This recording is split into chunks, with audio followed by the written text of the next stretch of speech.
How to be a knight without the shiny armor? In the context of vulnerability, that makes me think of be ready for what you're modeling. So if you are being vulnerable with someone and you're expecting them to react to it well, then also be prepared to react to their vulnerability as well.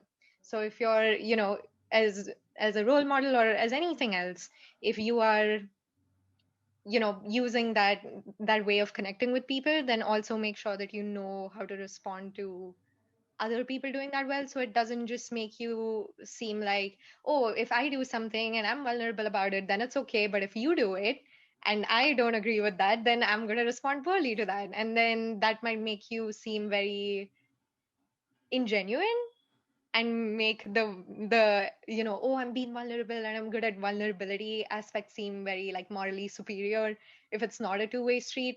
So that's my answer for how to be a knight without the shining armor. That's a very good answer. Ilakkiya?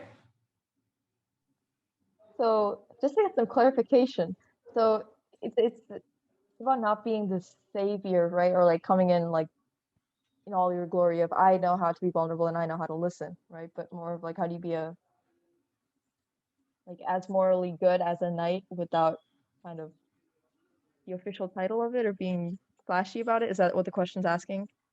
You can take the question as how it is, and then you can give an answer. And like we all can give our own perspective. Okay.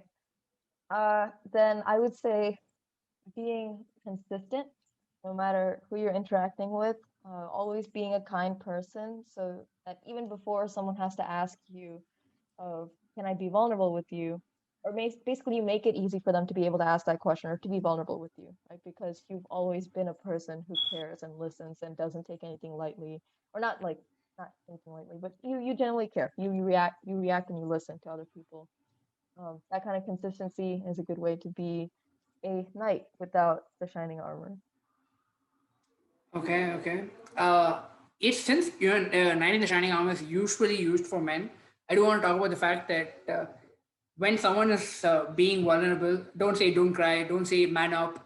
Those things would definitely like not help while they're trying to be vulnerable, and while they're trying to create a bond between you and them, and then you sort of say like, hey man, calm down, just deal with it. And like obviously like they can minimize it, and then like, but then when you minimize it while they're trying to actually say their feelings, they say trying to voice out their opinions, you are sort of harming them. And so even if it's uncomfortable, I would advise to like try to not do that. The second thing is sometimes they react the other way, which is like the toxic positivity. Yeah, dude, this is nothing. It's all easy. Like no worries. And sometimes you have to acknowledge that yeah, it's hard, but you get through it because you're strong, not because the situation is easy.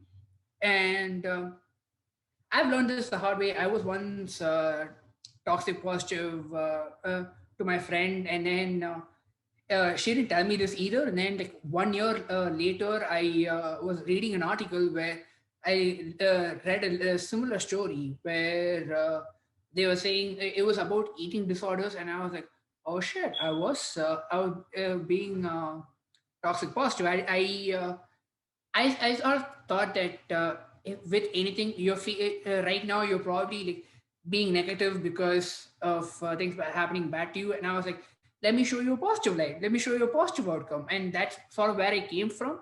And she did understand that. That's why she didn't really complain to me. But then I also later understood, like a year later, that I was totally being like toxic positive, like with my response, because I sort of said that there are worse things that can happen to you, and I try to remind her all the good things that are happening, and I didn't really acknowledge whatever was actually going on with her or like trying to solve the problem. And yeah, that was not a great way to respond to it. Thanks for watching. If you liked the video, make sure to like, comment, and subscribe. If you'd like to see more videos on the topic, make sure to check out our playlist where we answer more questions. We'll see you next time.